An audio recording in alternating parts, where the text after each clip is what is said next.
கர்த்தராகிய இயேசு கிறிஸ்துவின் நாமத்தினாலே அன்பின் வாழ்த்துக்கள். வேதாகம பகுதியில் நாம் இன்று காணப்போவது எயோதியாள் சிந்திக்கேயாள்.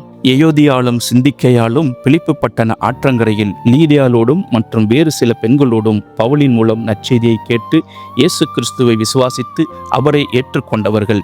எனவே இவர்களை பவுலின் ஆவிக்குரிய பிள்ளைகள் என்று சொன்னால் மிகையாகாது.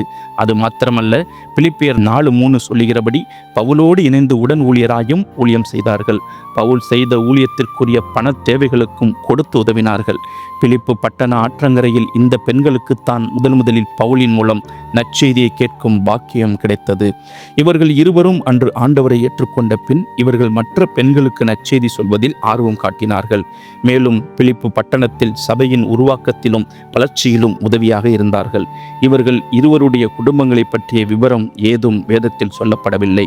இவர்கள் இருவரும் ஸ்திரத்தையோடும் பொறுப்புணர்ச்சியோடும் பிலிப்பு பட்டண சபையில் செய்த நற்செய்தி பணி பவுலாலும் மற்ற விசுவாசிகளாலும் பாராட்டப்பட்டது. ஆயினும் இவர்கள் இருவருக்குள்ளும் கருத்து வேறுபாடுகளும் வாக்குவாதமும் பிரிவினையும் ஏற்பட்டு பிலிப்பு பட்டண மக்களின் ஒற்றுமை கெட்டு போயிற்று. அதனால் பவுல் அவர்களை கண்டித்தார். பிலிப்பு 4:2 சொல்லுகிறபடி அவர்களை கர்த்தருக்குள் ஒரே சிந்தையாய் இருக்க அறிவுரையும் கூறினார். கிறிஸ்துவின் சிந்தைக்கு தடையாயிருக்கும் வாக்குவாதங்களை விட்டுவிட்டு சேர்ந்து வாழ ஆலோசனை கூறினார்.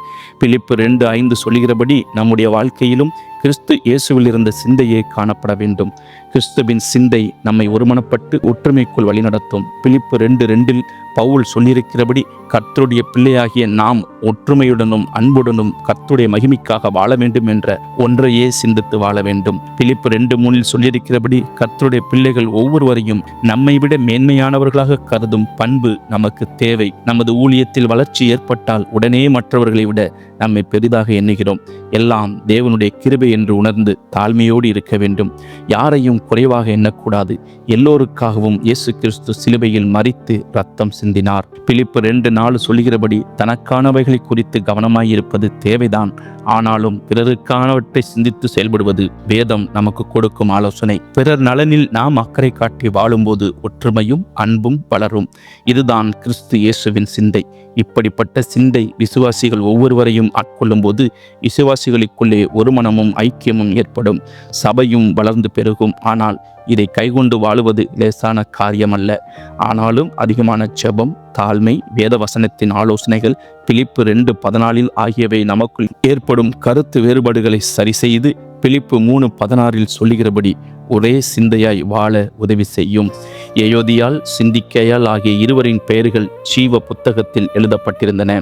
இயேசு கிறிஸ்துவின் சீடர்களை தவிர ஜீவ புத்தகத்தில் பெயர் எழுதப்பட்டதாக கூறப்பட்டவர்கள் இவர்கள் மட்டுமே. ஆம், உண்மையாக நற்செய்தி பணி செய்தவர்களின் பெயர்கள் ஜீவ புத்தகத்தில் உள்ளது என்ற நிச்சயத்தை இதிலிருந்து நாம் தெரிந்து கொள்கிறோம். நாம் ஐக்கியமாய் வாழாவிட்டால் தேவன் நமக்கென்று வைத்திருக்கும் பல ஆசீர்வாதங்களை நாம் இழந்து போவோம். ஐக்கியமாய் வாழ்வதின் ஆசீர்வாதங்கள். தேவ பிரசன்னம் மத்தேயு 18:20. ஏனெனில் 2 பேராவது 3 பேராவது என் நாமத்தினாலே எங்கே கூடியிருக்கிறீர்களோ அங்கே அவர்கள் நடுவில் இருக்கிறேன் என்றார். ஆம், ஒரு மனதோடு 2-3 பேர் கூடும்போது தேவ பிரசன்னம் நம்மை சூழ்ந்து கொள்ளும்.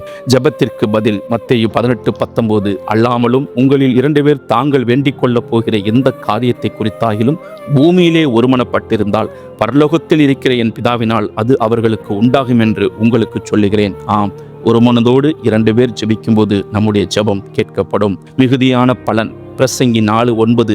ஒண்டியாய் இருப்பதிலும் இருவர் கூடியிருப்பது நலம். அவர்களுடைய பிரயாசத்தினால் அவர்களுக்கு நல்ல பலன் உண்டாகும். ஆம், ஒரு மனதோடு இருவர் பிரயாசப்படும் போது நல்ல பலன் கிடைக்கும். சத்துருவுக்கு எதிரான வல்லமை. பிரசங்கி 4:12. ஒருவனை யாதொருவன் மேற்கொள்ள வந்தால் இருவரும் அவனுக்கு எதிர்த்து நிற்காமல் முப்பிரி நூல் சீக்கிரமாய் அறாது. ஆம், ஒரு மனதோடு இருவர் இருந்தால் சத்துருவை மேற்கொள்ளலாம். சங்கீதம் 133:3 சொல்லுகிறபடி ஒருமித்து வாழும்போது கர்த்தர் என்றென்றைக்கும் ஆசீர்வாதத்தையும் ஜீவனையும் கட்டளையிடுகின்றார். கர்த்தருடைய நாமம் மகிமைப்படுவதாக. கர்த்தர் தாமே உங்களை ஆசீர்வதிப்பாராக. ஆமேன்.